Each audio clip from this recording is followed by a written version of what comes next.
Oke guys, terima kasih masih setia bersama channel Adehir. Di kesempatan kali ini gue mau ngebahas ya masalah loss kompresi pada Suzuki Address baru dan juga Next 2 dan Next Crossover, karena berhubung mesinnya sama jadi ya kurang lebih penyakitnya juga sama. Oke.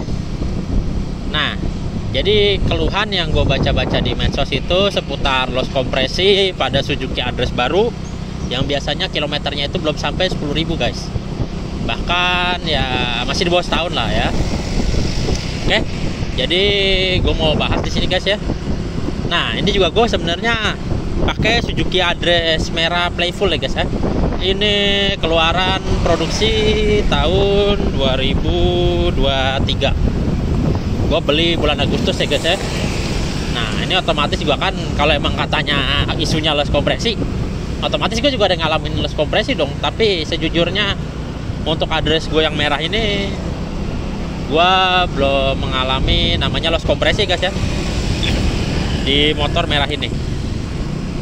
Kilometernya sih sudah 3.190 berapa nih, 6 ya. Nah, ini sih pemakaian berarti dari bulan September, Oktober, November, Desember, Januari. Udah 6 bulanan guys ya. 6 bulan sampai 5 bulan sampai 6 bulan. Ini alhamdulillah belum mengalami mati mendadak atau loss kompresi guys.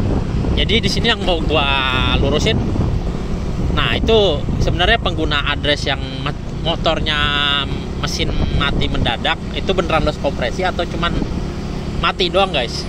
Karena mereka itu paling ngeluhnya ya motornya mati, tapi ketika di starter itu masih bisa hidup lagi guys. Nah, itu dia kenapa main diagnosanya loss kompresi aja guys ya. Padahal setahu gue loss kompresi itu kalau mesin mati itu udah susah dinyalain. Nah, itu ketika di engkol juga kan pasti bakal susah, terlalu enteng ya guys ya engkolannya guys ya. Karena kosong ya, berasa ini ya loss ya kompresinya.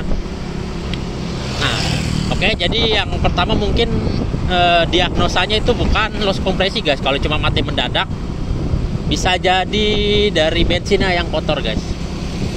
Nah, apalagi kan tahu sendiri kan bensin pom dari merah-merah itu, apalagi yang RON-nya 90 itu, kita kan nggak tahu dia bensinnya kotor apa enggak. Apalagi terkenal kan penyaringannya kurang bagus itu bensin dari pom milik ini ya guys ya, negara ya guys ya.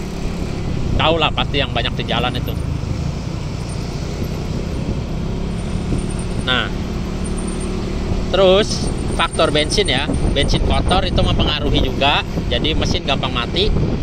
Ketika itu juga matinya kebanyakan saat gasnya diturunin guys ya. Gasnya diturunin, posisi mesin idle itu mati.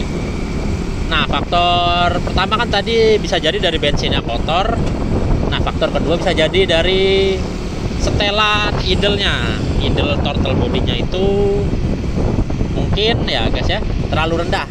Jadi ketika nih gasnya diturunin gini, apalagi kita lagi nah ini ngebuka bukan ngebuka gas ya guys ya, nurunin gas, mesin mati. Nah, itu karena mungkin setelan idle-nya terlalu rendah. Itu bisa diputar aja guys ya setelannya guys ya di dekat throttle bodinya yang pakai obeng man itu guys. Oke. Nah, itu kemungkinan itu guys ya dari bensin kotor atau dari setelan idle throttle bodinya guys ya yang terlalu rendah. Nah, untuk faktor berikutnya, faktor ketiga bisa jadi dari filter udara yang kotor atau dari throttle body juga guys yang kotor. Nah, biasanya aduh lo guys, berisik nih guys ya. Orang-orang alay pakai knalpot pada berisik gini, makanya gue setuju aja polisi tuh nilang-nilangin, bahkan pada ngancur-ngancurin knalpotnya guys ya. Oke, lanjut ke pembahasan guys ya. Sini gue mau putar balik dulu guys, bentar guys. Oke, habis putar balik kita bahas lagi.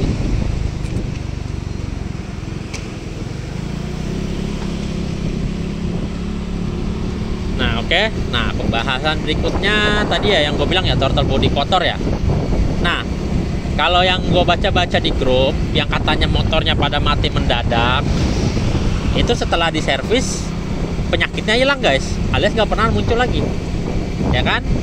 Jadi motor baru tuh kalau dibilang loss kompresi tuh nggak masuk akal juga ya. Ya bisa jadi ya, throttle bodinya udah kotor, apalagi mesin baru kan masih beradaptasi guys ya. Nah itu jadi untuk penyebab berikutnya juga mungkin dari busi juga guys. Setelan busi atau celah businya itu terlalu rapat ya, terlalu rapat tapi terlalu renggang ya. Pokoknya kurang pas lah. Bisa jadi juga setelan klepe ya guys ya. Ya walaupun motor baru kan kita juga rajin-rajin cek setelan klepe guys. Oke guys. Nah ini untuk motor merah gue nih ya. Ini udah sampai 5-6 bulanan, kilometer 3000-an. Ini belum ngalamin mati mendadak sama sekali ya. Mungkin karena gue dulu tuh motor turun, gue isi pertamax nih guys ya. Nah itu gue isi pertamax kurang lebih sebulanan guys. Nah setelah isi pertamax itu motornya gue rayannya jauh guys.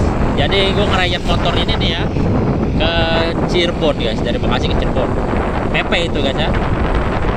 Nah jadi ya mungkin faktor itu ya guys ya, jadi bikin Suzuki Address gue ini jadi gak gampang mati mendadak.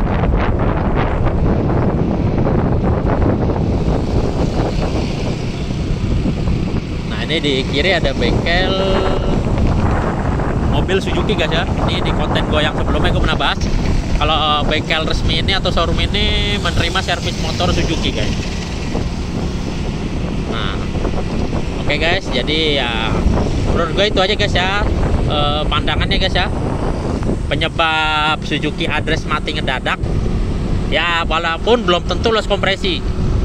Jadi bisa jadi dari throttle body kotor, terus setelan idle langsamnya terlalu rendah, kemudian faktor penggunaan BBM ya guys ya.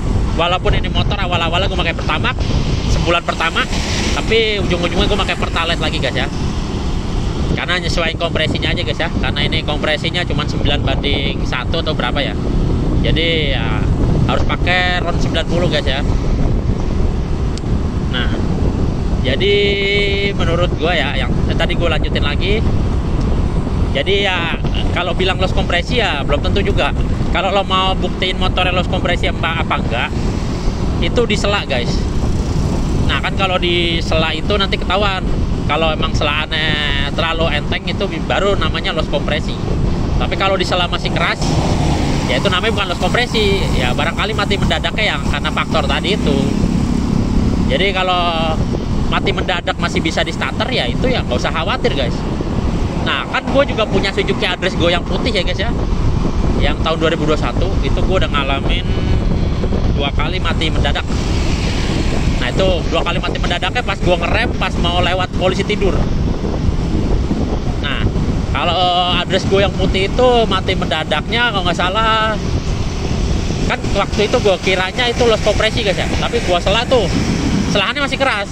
Berarti bisa jadi throttle body gue udah kotor guys, atau mungkin ada soket yang kendor. Nah itu tadi gue lupa jelasin lagi ya, penyebab berikutnya, faktor berikutnya yang bikin Address mati mendadak itu ada salah satu soket, entah soket di atas kipas atau soket TPS ya guys ya, kendor ya. Nah itu tinggal di kabel tis aja guys ya, atau dikencengin lagi. Nah itu juga bisa bikin motor mati mendadak guys, atau berbet. Oke guys, jadi kesimpulan gua, Suzuki Address kondisi baru itu kilometer 10.000 atau sebelum setahun mati mendadak, itu belum tentu namanya loss kompresi guys. Kalaupun memang loss kompresi, itu tinggal ditembak, kan tembak ya guys ya, dimasukin oli ke lubang busi. Nah itu disela sampai selaannya keras, nanti di starter lagi guys. Oke. Nah itu juga penyakit loss kompresi juga sering juga dialami oleh metik-metik lainnya guys ya, merek-merek lainnya ya guys ya, terutama yang masih menggunakan pendingin kipas bukan radiator ya guys ya. Oke guys, jadi sekian aja guys ya penjelasan dari gue guys ya. Kalau ada salah kata mohon dikoreksi guys ya. Terima kasih sudah menyaksikan video ini. Jangan lupa untuk nonton video-video gue berikutnya ya guys ya. Terima kasih.